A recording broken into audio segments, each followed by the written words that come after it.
Assalamualaikum warahmatullahi wabarakatuh. Di sini saya akan menjelaskan sedikit tentang proses penulisan pesan bisnis dalam tahap perencanaan.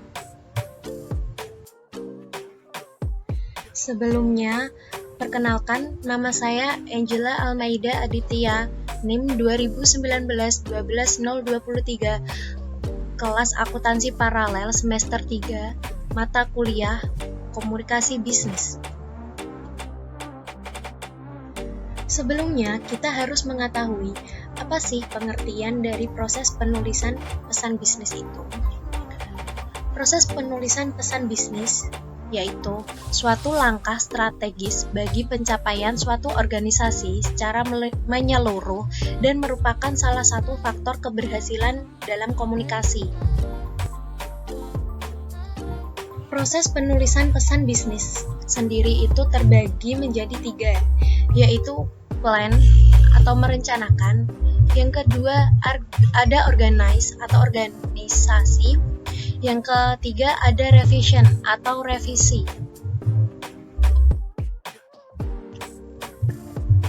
Tujuan komunikasi bisnis sendiri itu ada dalam pengendalian homoniator dan partisipasi penerimaan, di mana grafiknya itu berbanding terbalik. Pada saat pengendalian homoniator rendah, maka partisipasi penerimaannya akan tinggi, begitupun sebaliknya. Pada tahap perencanaan yang perlu diperhatikan pertama kali yaitu penentuan tujuan, yang dimana mengapa tujuan itu harus jelas, keputusan untuk meneruskan pesan, keputusan untuk menetapkan media yang akan digunakan, dan keputusan untuk memusatkan isi pesan. Nah, yang kedua yaitu ada analisis audiens.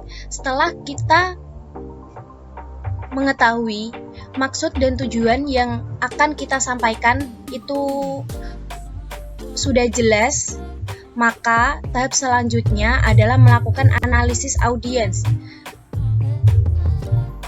Hal yang perlu diperhatikan dalam melakukan analisis audiens yaitu mengembangkan profil audiens, memuaskan kebutuhan informasi audiens, memuaskan kebutuhan motivasional. Dalam mengembangkan profil audiens, kita harus menentukan yang pertama ada ukuran dan komposisi audiens. Yang kedua, siapa audiens tersebut. Yang ketiga, reaksi audiens.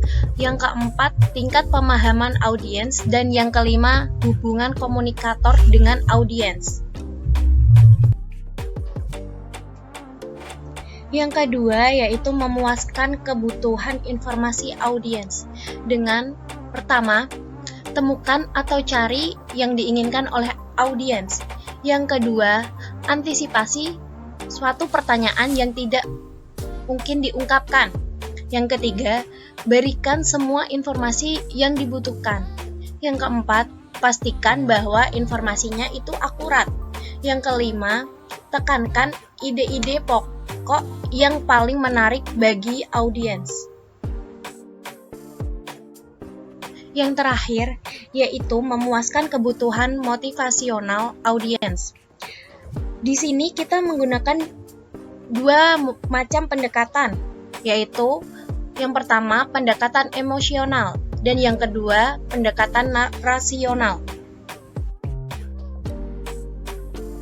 Selanjutnya, yang ketiga yaitu menentukan ide pokok. Setiap pesan bisnis pasti membutuhkan satu ide pokok gagasan, di mana ide pokok sendiri merupakan sesuatu yang menjadi pokok bahasan utama dalam menyampaikan pesan bisnis. Penentuan ide pokok memerlukan suatu kreativitas dan pengalaman. Pendekatan yang dapat digunakan dalam menentukan ide pokok yaitu brainstorming, petunjuk atasan, dan kebiasaan. Dan yang terakhir atau keempat adalah seleksi saluran dan media. Pemilihan suatu saluran dan media sebaiknya disesuaikan dengan sifat pesan, tingkat kerahasiaan, biaya pengiriman, formalitas, dan harapan penerima. Saluran komunikasi sendiri itu terdiri dari saluran lisan dan saluran tertulis, yang masing-masingnya memiliki beberapa jenis media sendiri. Yang pertama yaitu saluran lisan terbaik. Biasanya paling banyak digunakan dalam bisnis komunikasi, di mana penyampai menginginkan umpan balik langsung dari penerima. Pesan yang digunakan itu relatif sederhana dan mudah diterima. Tidak memerlukan catatan permanen, dapat mengumpulkan pendengar dengan mudah dan ekonomis.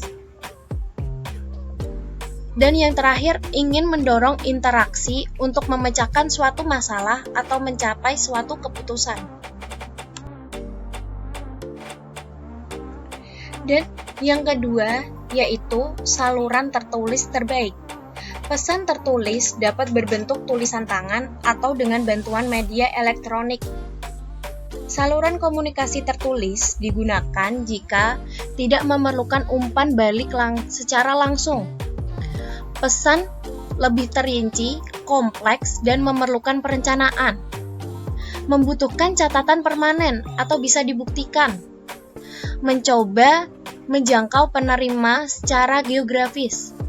Dan yang terakhir, meminimalkan distorsi yang terjadi. Sekian penjelasan singkat dari saya.